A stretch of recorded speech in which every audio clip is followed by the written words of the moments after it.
दोस्तों नमस्कार। एक बार फिर से नया गीत लेकर सब के समक्ष आइल बनी।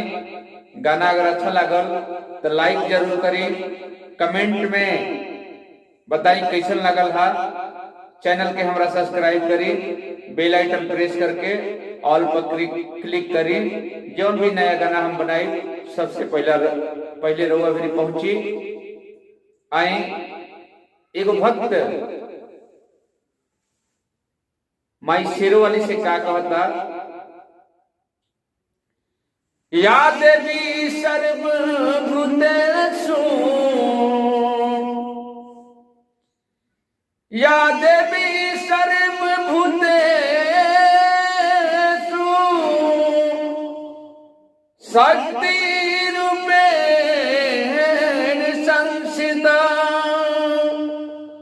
नमस्तस्यै नमस्तस्यै नमस्तस्यै नमो नमः। कैसे गाना कैसे बा? भक्त कहत माई से कि हे माता, हम तो बहुत अज्ञानी बनी, बहुत नादान बनी। का कहता भक्त? अरे बानी अबोधय ज्ञानी, मैया कद न हमरा के ज्ञानी। सब कहेले मुनिवर ज्ञानी, तोहर गजबे बटे हो कहानी। अरे तोहरे चरनिया में, तोहरे चरनिया में अइतिए माई गोड़वा दवैती। तोहरे चरनिया में अइतिए माई गोड़वा दवैती।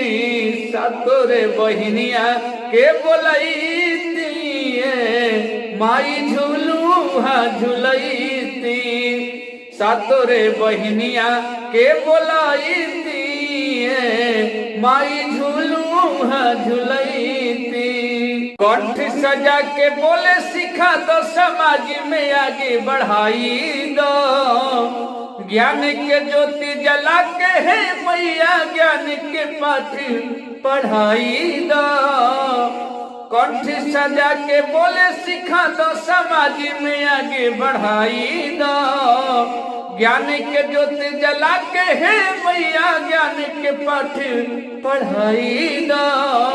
निमिया के पेड़वा लगैती माई तोहा के रिझैती।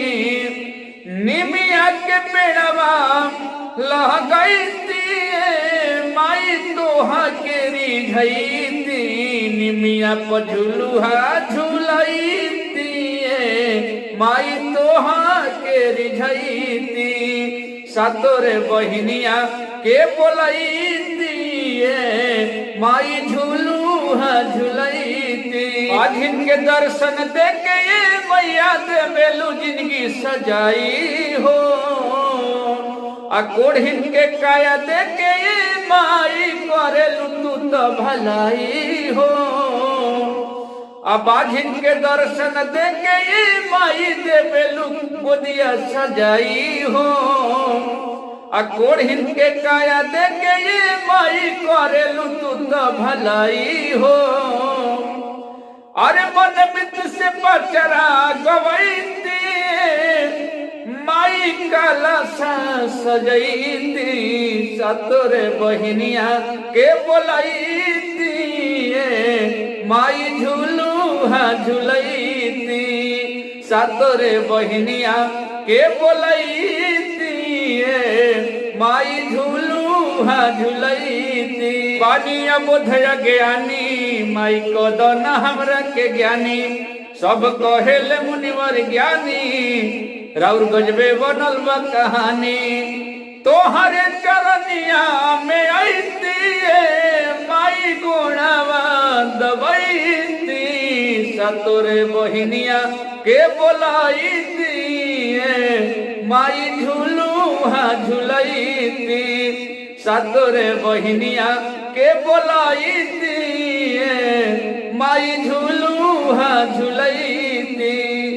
नमस्कार।